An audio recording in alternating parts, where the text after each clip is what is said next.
and I got the chance to get to know each other and have a chat last night, so we might throw in some of that, maybe not all of it. Promise there wasn't any alcohol consumed. Robyn is an incredible role model for the LGBT community, for parasport, for women.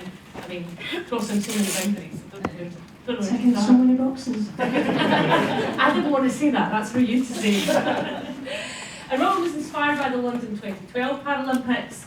She made her mark in wheelchair basketball in 2015, becoming the first Scot since 2000 to represent Great Britain on the international stage. And since then, she's played a pivotal role in securing multiple world and European medals for the team and proudly represented GB at 3 Paralympic Games. Now, as a natural leader, Robyn has captained GB, Scotland and our club on numerous occasions, leading our club to 3 consecutive national championships. Her dedication to parasport and her commitment to the LGBTQ+ community are evident in her impactful roles as Pride House Ambassador, Director of the Board for Basketball Scotland, and Equity, Inclusion and Diversity Advisory Group member for Paralympics GB. God, you're busy. You're busy. In 2023, Robyn and her partner, now this is something we did discuss last night, and teammate welcomed their daughter into the world, and they're now embracing being an LGBTQ+ family in the spotlight. So for all of those things and all of those reasons, give Robyn a very well.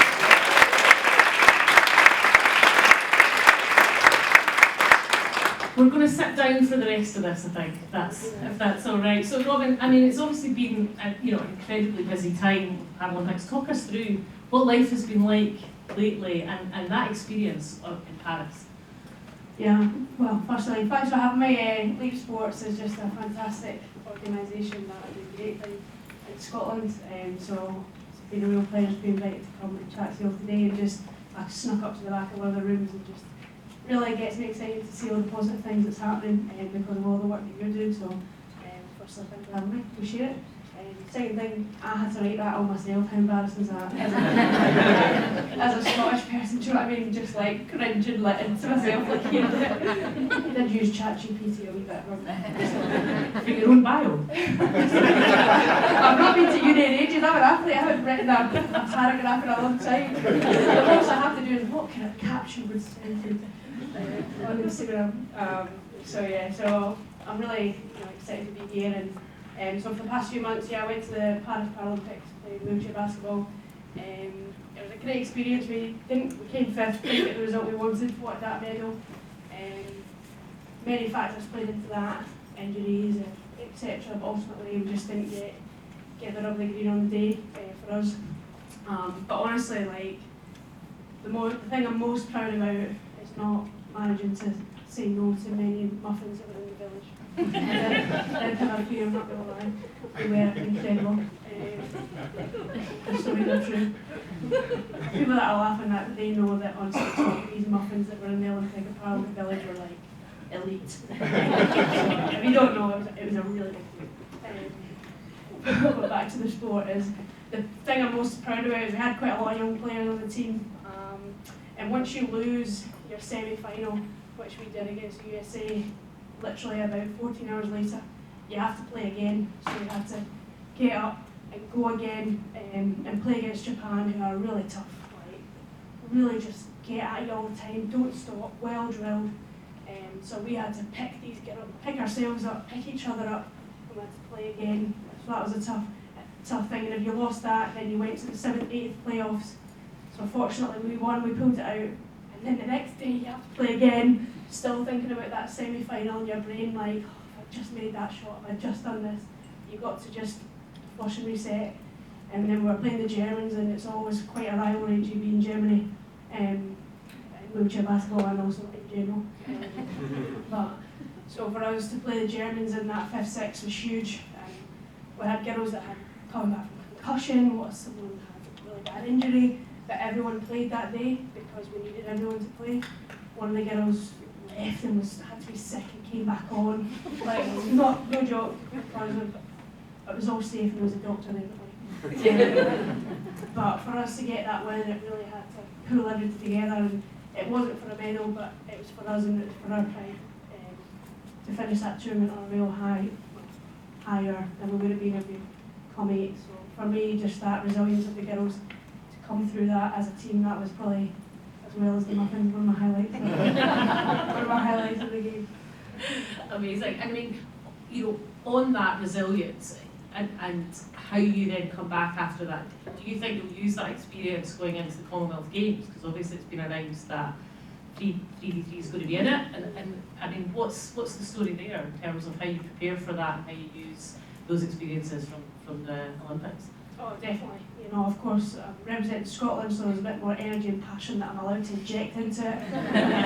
When I do that around all my teammates in English, I do that around them, I get a bit scared, so I have to tone it down a wee bit. So I'm really excited to just go full air sharp. So for me, you know, the Commonwealth Games, I was lucky enough to represent at the Birmingham Games. We came fourth. Absolutely incredible, played England to get that bronze medal, and you know, they should have really been in the gold medal games, so to have that opportunity to compete against them and knowing that they weren't going to win either was pretty nice. So for me, going into this next tournament, we've got fresh faces trying to battle their way into the team. Jodie, who also born in Ireland but is choosing Scotland as her nation. She's also in the GB team and represented out in Paris. Had a poor concussion because the lassie just worked so hard non-stop. So I told her to just try less on the run-up to the games so that we can have her alongside us competing in Glasgow. How exciting is that? Glasgow. I had my first Starbucks in Glasgow. I never played the classic.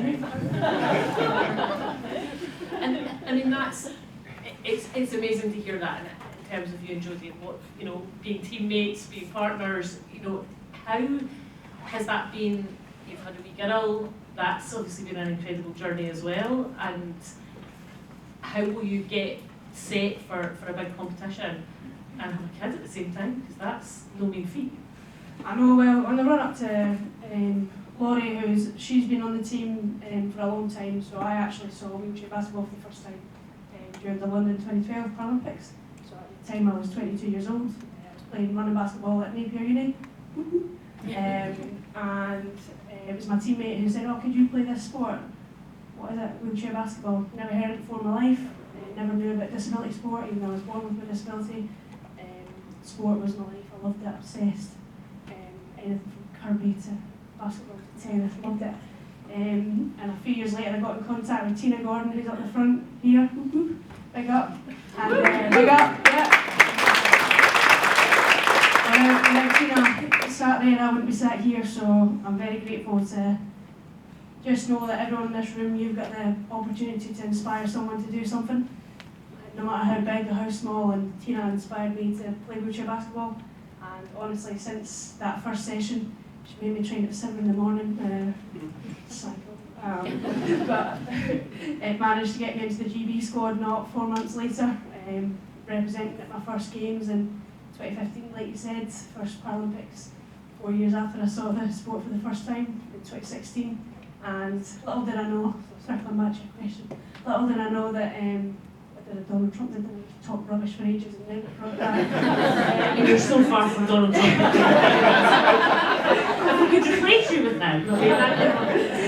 So circling back to what you actually asked me was, you know, what I didn't know then was when I saw wheelchair basketball for the first time, I was watching my now fiance, we've been together now for almost 10 years.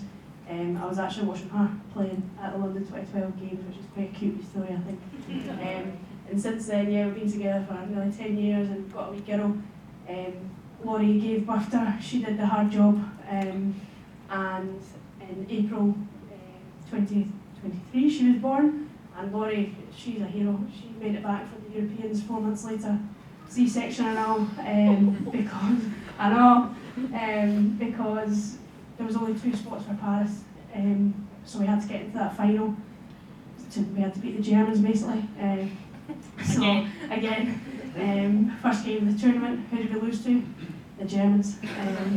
But when it came to it, in that semi-final match, we won. Laurie played a decent amount in that game, 4 months after I gave birth. But not only that, Alba was with us the whole time, so she was in our hotel room, sleeping next to us.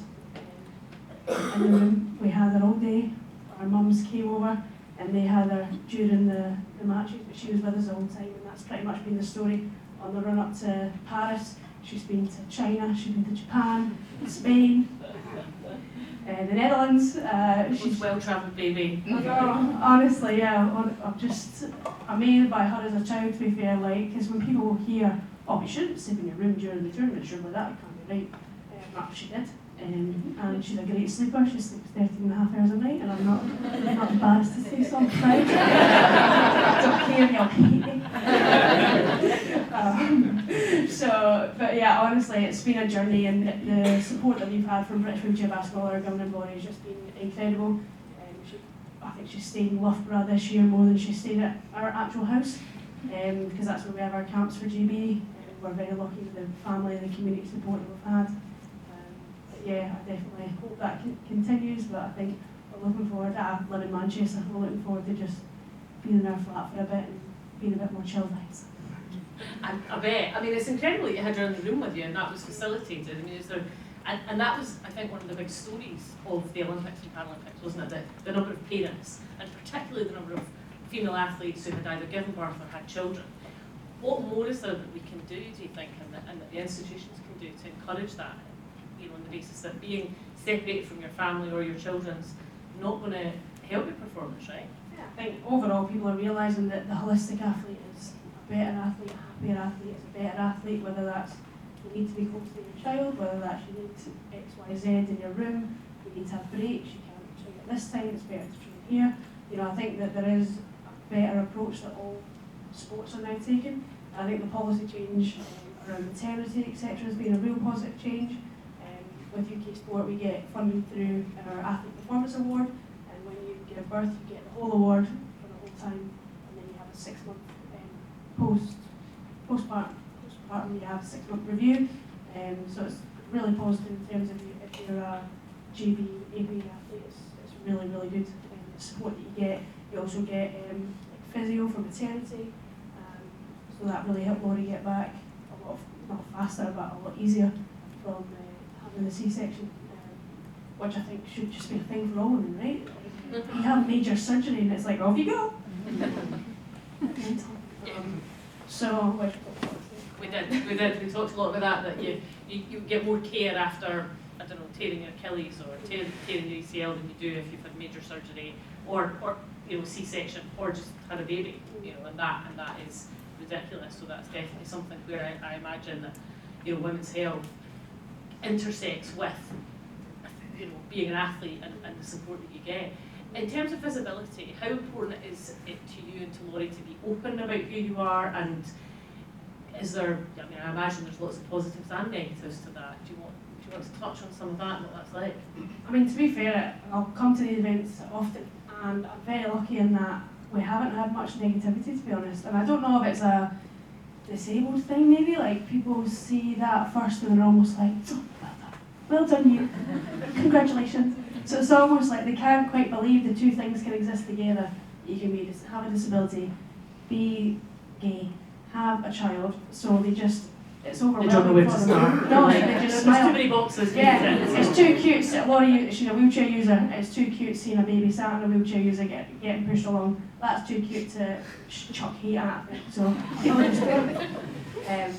and I'm very lucky, but that's not the case for many people, unfortunately. And in Manchester, there's a great group, LGBT Proud to be Parents, it's called.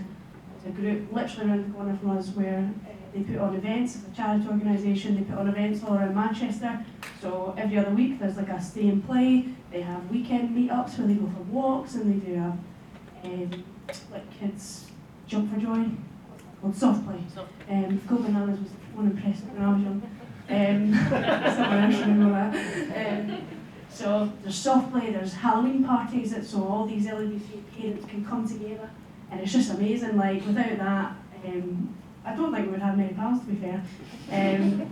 You know, we did do the NCT groups and everything, but just the connections weren't there. But we definitely found really good connections in that Proud to be Parents group. I don't know if there's anything like that in Scotland, but definitely should be. It's a great group. So if you're ever in Manchester and you have a child, I definitely recommend going along to it, 'cause it's fantastic. Brilliant. Well, I think I've hogged the mic enough now, so let's open it up to the floor. Folk, we have some questions for Robyn? Stick your hand up and we will get out to you. Don't be shy. Don't all rush at once. Over here.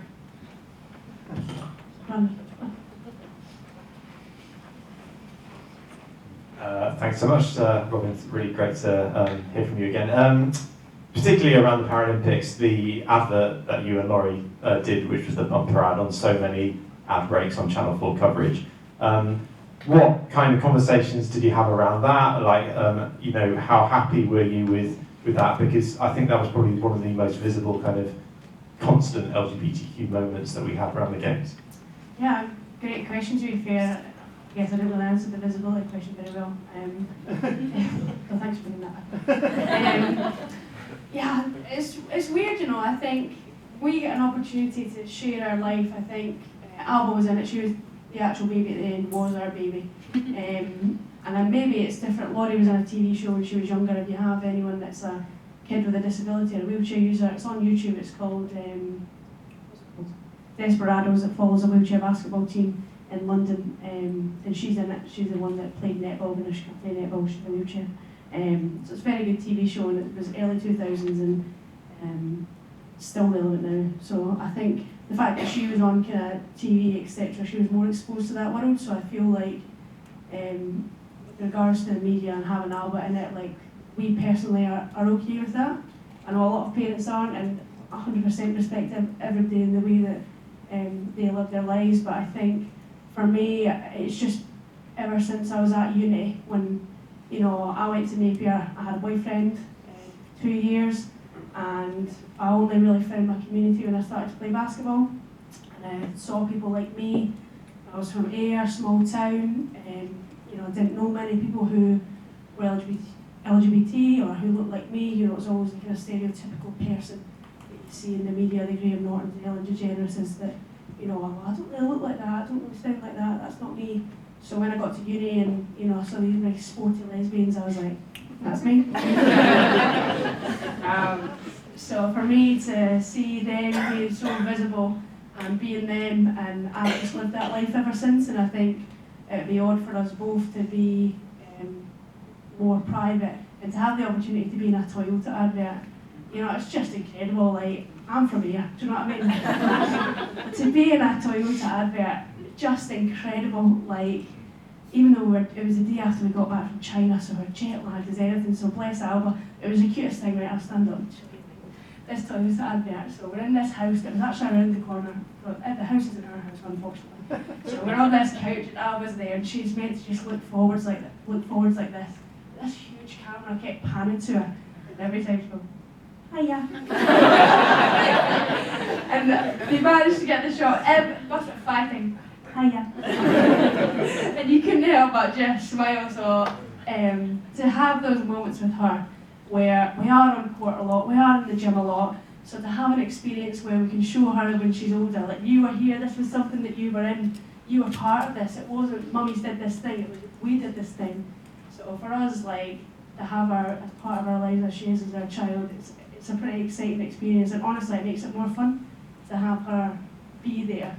So the fact that they wanted her to be in it, I think it's exciting, and to be that kind of representation of the community is pretty exciting as well. And to know that, yeah, before I was getting messages like, I've just seen you on telly.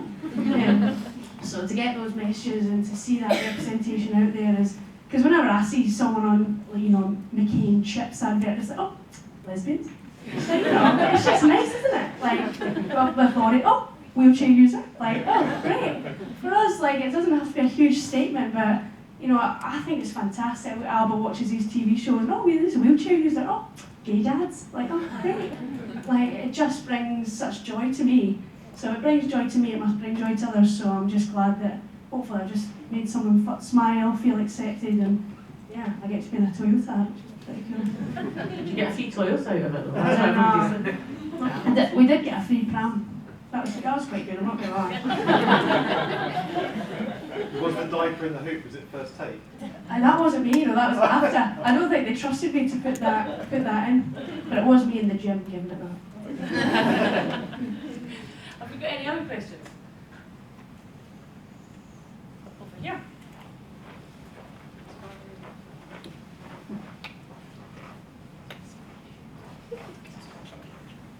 Hi, Robyn. Hello. You said there it doesn't have to be a big statement. How do you find towing that line between it just kind of being a normal thing for you, being disabled, being LGBT, being a mum, and being visible for other people as well? As in, how do I balance not being... Say it again. You said it's not to be that a big thing, and we sometimes see people not want to shout about their identities or like that, but we know the power visibility can have for other people as well. How do you sort of make those judgments, I guess? I think you just be yourself. I think some people are louder and more in the community than others, and I think that's perfect. Some people's personalities are just different, and I think all of us make up the community, right? And we relate to each other in different ways. So for me, I relate to the sporty lesbians, and that's, you know, they're my people, and that's great, but not everybody is sporty. So I think that we need different types of people in the world to make sure that everyone feels welcomed. You know, I was listening to the Parrots talk earlier on about how they try not to get cliques, etc. in their groups, and yeah, it's tough because there's so many types of humans, right? Just because we're LGBT doesn't mean we're the same at all. So for me, I try and be myself, and also I've got 4 sisters, and I've got 4 sisters, and for me as a person, you know, whenever whether it's at a basketball game, whether it's here, I always try and make sure I chat to lots of people and make them feel included, and I think within ourselves, as long as we're nice to people, it doesn't matter if we're loud or we're quiet. I think you can make subtle statements, and it reaches those people who look for subtle statements. Certainly for me, when I was growing up, I had to look at Skins was a big one when I was, you know, that TV show, when I was, Gen Z's would know. But anyway, Skins was pretty good. That's my kind of first, when I was coming out, that TV show was like, oh, to me, and YouTube was just kind of being a thing then as well. So that's where I went for my knowledge. But the fact that people are so out and loud and proud now, there's so many platforms, like TikTok's a great one for people to find their community and find their people. Yeah, of course there's lots of negatives about social media, but being from a small town, if I'd have had that outlet, maybe I would have discovered myself a bit earlier than having to go to Edinburgh and discover myself there. You know, I think that's a positive thing about all these people who are confident enough to be themselves online, is that those people from small towns who are scared can reach out and find people that are like them. Don't know if that answers your question briefly. Have we got any final questions? Oh. Hello. I think quite often we focus on sort of what are the biggest barriers or challenges that you've overcome. But I think it's also quite helpful to very clearly identify if there have been any points that you feel like either somebody or an organisation or sort of policy-wise, something has enabled you to sort of propel forward. So I guess my question is, are there any significant points for you in your sort of sporting career that you feel like have shown good proactive accessibility or LGBTQ plus or family sort of friendly policies or actions? Does that make sense? Yeah, Yeah. Yeah, I think obviously, like being disabled and also part of the LGBT community, I think 2 separate things sometimes together. But at Loughborough, so I played at Loughborough, won national champs with them, and universities are a great space to where people find themselves, don't they? But I think that what they do is they offer people opportunities, and at Loughborough I was talking to about how they've changed the gym to try and make it more accessible. So they've worked with a company, I think called Gorilla, to make the racks more accessible so that people with disabilities can use them a lot easier. Within the rack there's a pool, there's easier to move equipment, even though it's still really worse. They also have different equipment that we can use so that people can use it by themselves. So overall the space is a lot bigger. We've got para benches, so like a normal bench is quite narrow. A para bench is really wide, so that you can do bench press, you can do all your kind of dumbbell work on your back. They've got benches that are on wheels that you can put the brakes on, you can move them. They've got straps where if someone's on a bench and they're up like this, they can put a strap around them so that they stay on it, rather than someone who has got a weight above their head and they don't have any control of their core because they're paralysed, they might fall off. So the straps hold them on. So in terms of disability, that experience at Loughborough, where they were really proactive in trying to make the sporting environment as inclusive as possible, was absolutely fantastic. Hopefully that will kind of get delivered across a lot of universities, because I feel like a lot of change tends to come from unis. Maybe they have the money, but they also have the students being like, excuse me, I'm paying lots of money for this. Well, in England they do. I'm paying lots of money for this, so I deserve to have access to this. So that, you know, they're forced to make these changes and forced to let all students be able to participate in student life. Another kind of great policy change in terms of wheelchair basketball is it was put into bucks. So especially in England, there's Loughborough, there's many teams across England, so they compete in bucks week in, week out, every Wednesday. They go out, get wrecked, just like every other student. Do you know what I mean? So, you know, having that change and having it in bucks has just created this new generation of wheelchair basketball players, but not just that, a new generation of people who want to work in para-sport, want to engage with the sport, want to become officials. So getting it in the universities has been such a positive experience. Up in Scotland, we've got the SBC, you know, which is just fantastic, where the wheelchair clubs participate in that tournament, so rather than having to go all the way to England to play. So, Tina. So in terms of accessibility, with regards to disability, that's two things. In terms of being LGBT, I think, because I've not really faced many challenges myself, I think men's sport is a lot different, unfortunately. But certainly when we had Alba, they weren't great initially. Like, they didn't phone Laurie at all really throughout the whole process, just kind of left her to it, and they kind of thought that was the best way to do it. But I always think check-ins are nice for myself for 9 months. So it was after a wee bit of a to-do that they then realised that if us two aren't happy, you know, wheelchair basketball is not a sport where it's like, okay, next one in, you don't want to do it, next one in. It's not like that. Like, it takes decades to become a wheelchair basketball player at a high level.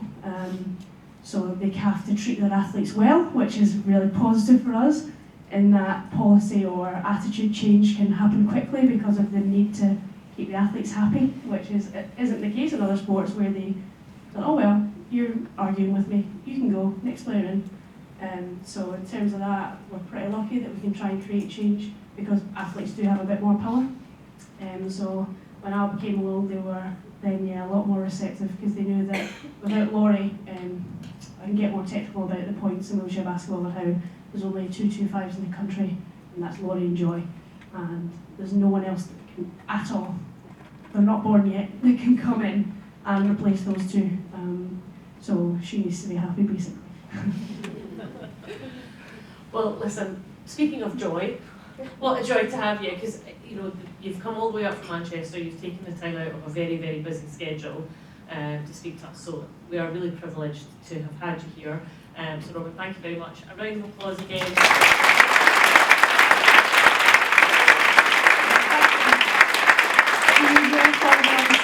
I'm just going to love 13, Instagram, all that. Find me on LinkedIn. I do this as my job, but it's alongside basketball. I do come into organisations and chat and tell my story and do some motivational speeches, some kind of team building stuff. So yeah, reach out if you want me, need me. And yeah, just enjoy the rest of your day. My train's at 4, but if anybody would like to talk to me, I'll make myself available for after head off. But yeah, just thank you so much, and thank you for everything that you're doing for the LGBT community, because it is noticed.